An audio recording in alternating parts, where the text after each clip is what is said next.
Alrighty, welcome back. I know it's been a while, and that's my fault. If catch you up to speed with a like 5-second explanation, I moved. This is not the shop you're used to seeing me in.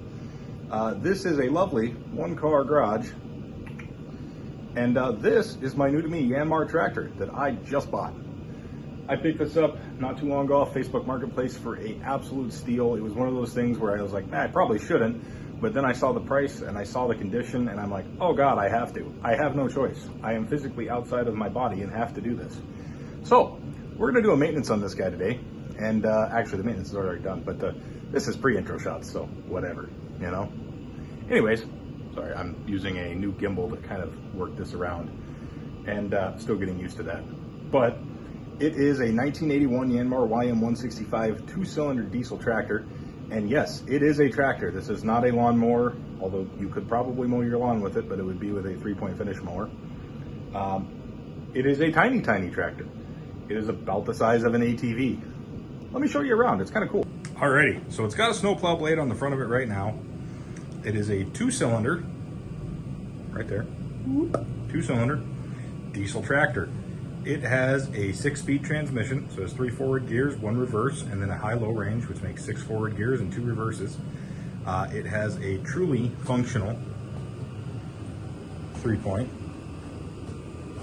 and a 2-speed PTO, so a 770 and a 540. It has 121 hours and is just in impeccable shape. If you've known anything about these little tractors, they are absolute tanks. I mean, yes, they are small, but they were really built to last, and they work really well. They've got a lot of pulling power, a lot of strength behind them. They are not a full frame tractor, but a half frame where the transmission and transmission and all that make up the rear. Now, these actually could be had as a 4-wheel drive unit. I didn't get a 4-wheel drive, this was a 2-wheel drive, but you know what, honestly, for the price that I paid for this thing, I couldn't care less. You know, this 2-wheel drive will work and do everything I need it to, and then some. It does have a full hydraulic system on it. It's not a very super strong one, but it's there and it does work. And eventually we are going to be putting a loader on this, which I know somebody's going to throw, I did not 4-wheel drive, you can't have a loader, and just shut up. All right. The 4010 and 4020 series John Deere without front wheel drive, front wheel assist for years and had loader tractors. It'd be all right, you know? That being said, this thing is just in awesome shape. The hood's in great shape. Everything on this works. The only thing that doesn't is the horn. And I'm not sure if that isn't just a loose connection or a bad horn. You got to figure this tractor is coming up on almost 50 years old, which is insane if you think about it. So I'm not going to try and think too hard on that because that's existential dread, and I don't want that. But we're going to be doing an oil service change today and a couple other things. So we're going to get into that. Alrighty, so if you've stuck around this far, we're going to start the service on this nice little Yanmar tractor. I've got the hood popped open here. Essentially, we're going to start with probably the easiest thing, which is going to be our air filter. And kind of the whole reason why I mentioned that you should always do a service on any brand new to you piece of equipment you buy. And it has to do with that little guy right there. That is our thermal start. And the thermal start system from Yanmar is just kind of goofy. All it is it essentially looks like a little glow plug down here and this nice cup of diesel. And like a glow plug, it heats up and it creates this really awesome smoke that actually what we can do is we can see if we can get it to come out of the intake. Here. A little puff of smoke. Okay. That awesome amount of little diesel smoke there is our biggest problem. Does the thermal start work? Yes. Not great, but it works. Now, why do we need to replace that? Well, these little air filters have this nice rubber seal on them, and that too. That rubber seal on my old air filter was completely eaten away. It wasn't going to be doing us any good, and it gets eaten away because of that thermal start system. But as long as you change your air filter within a regular, reasonable maintenance time, no harm, no foul. So we're going to toss that guy up in there. Pretty easy little system there. You just got that. And then you've got your little washer. If I can get it apart here. Doing this one-handed is kind of tricky sometimes. And the bolt. And then your cap goes over the tap, obviously. But put that guy on there. And Try and get our little, try and finagle this in there.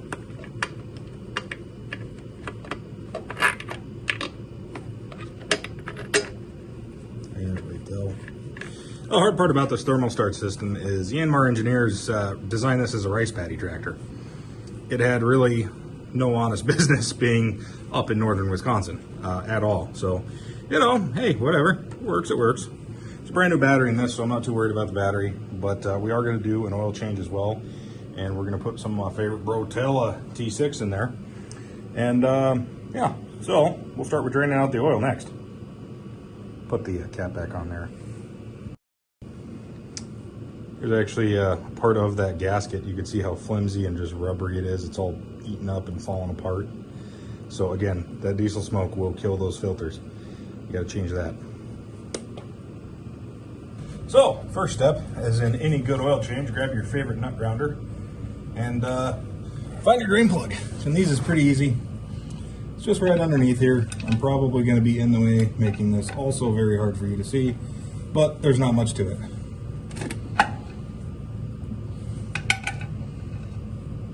I can tell somebody's already been at this with the old monkey wrench. It ain't me. Oh, there we go. So there shouldn't be a whole lot. These only hold, I believe, about 2 or 3 quarts. And I bet this oil is going to be nice and black. I mean, most diesel oils are.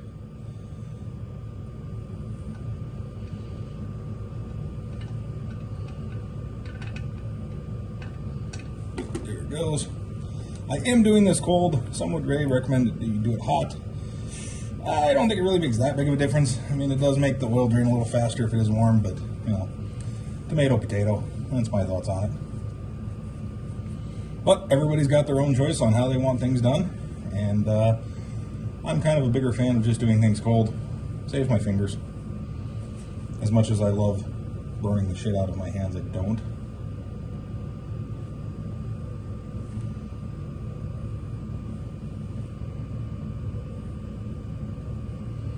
I would guess there's supposed to be an O-ring that goes in there, but I did not see one fall out of there.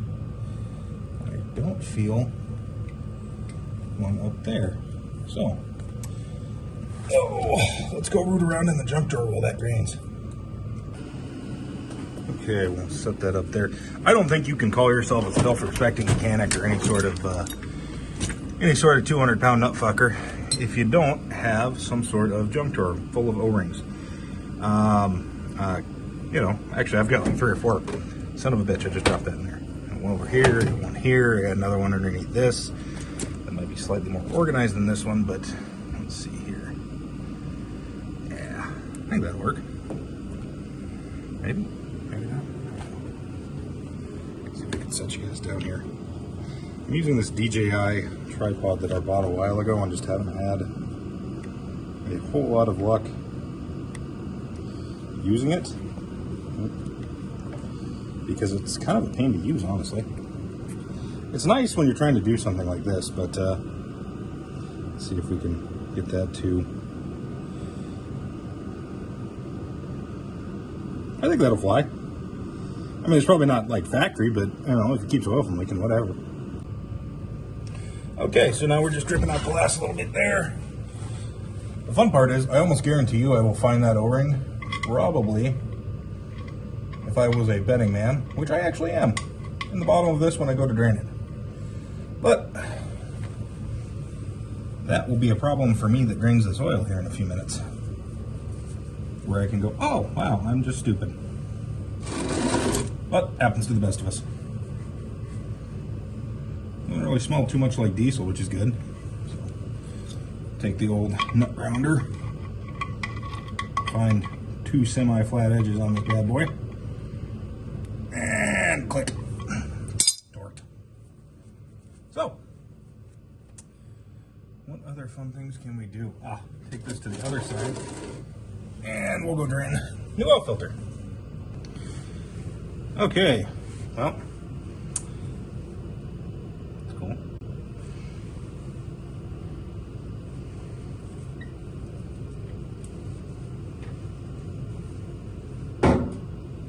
I forgot, this whole thing's magnetic. It's just all steel. Super handy.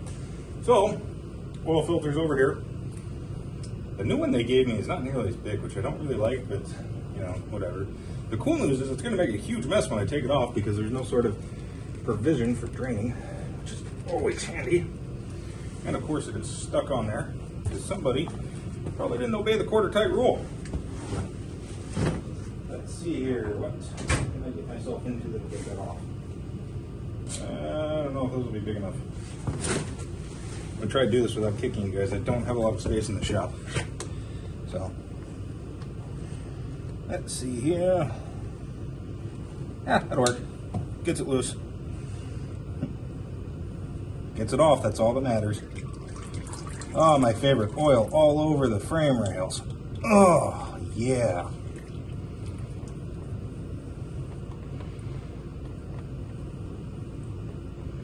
If I was a smarter man, I would have just matched this Wix filter with what was in there, but I'm not, so here we are. Another Wix filter that's shorter. But apparently what you're supposed to use, so who knows. Grab a little oil.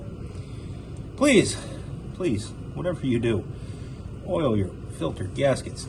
I hate when people don't do that.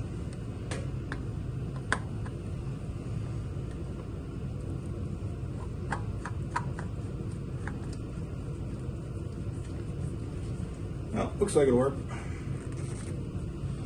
A little tighter than I'd like. I would have liked the bigger one on there, but hey, can't win them all. But we will do my favorite thing and grab some brake parts cleaner here and hose all that down.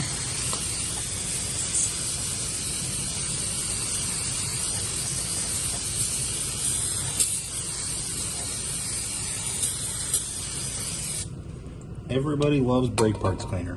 Who does not enjoy getting higher than hell in the garage on chemicals? I don't know, and I don't want to know. So, clean up a little bit of that, and then we'll come back up top here and fill her up and start her up. Pretty basic oil change service. Nothing to it. I'm sure most of you have probably done one of these 1,000 times. And you're going to tell me how to do it better than I did it anyway, so what does it matter?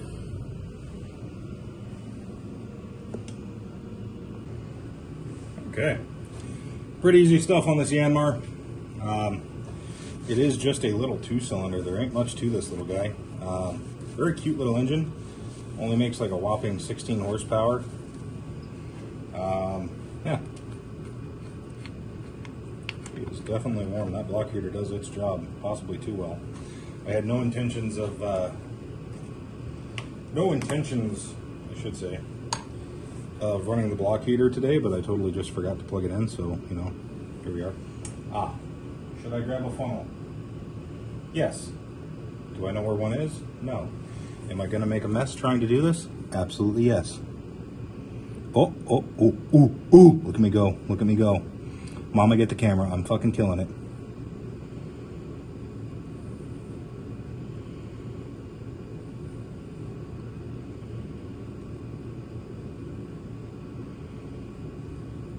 The best part is I won't do that again. I guarantee you.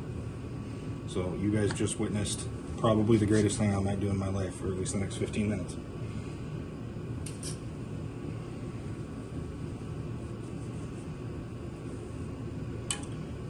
Off. A little bit more. I'm thinking I might be closer towards 3/4 on this thing.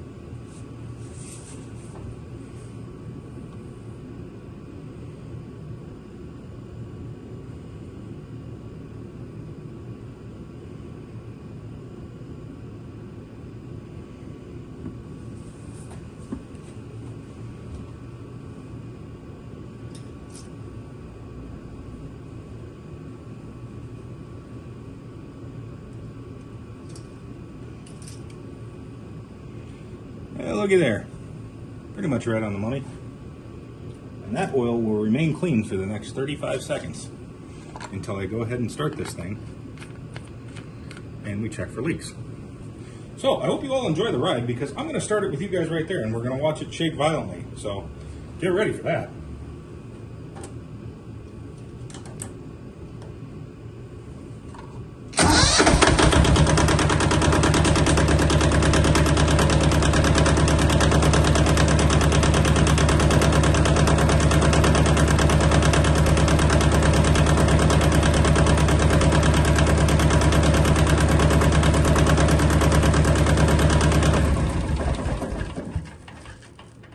good starting little engine, man. This thing is just a sweetheart. I really do like it, and I'm absolutely glad, although it probably wasn't like my most financially sound decision, I'm really glad that I bought it. It will be very well used, and I'm gonna clean some of this oil up right here that I've spilled. Wasn't a lot, so I'm still happy with this. You know, it ain't my Bobcat, and I do miss my Bobcat, but there was just no way I could have moved and actually continued to keep that engine, you know, or keep that Bobcat. It just wasn't practical. Right on the money. Looky there. Perfect. I can work with that.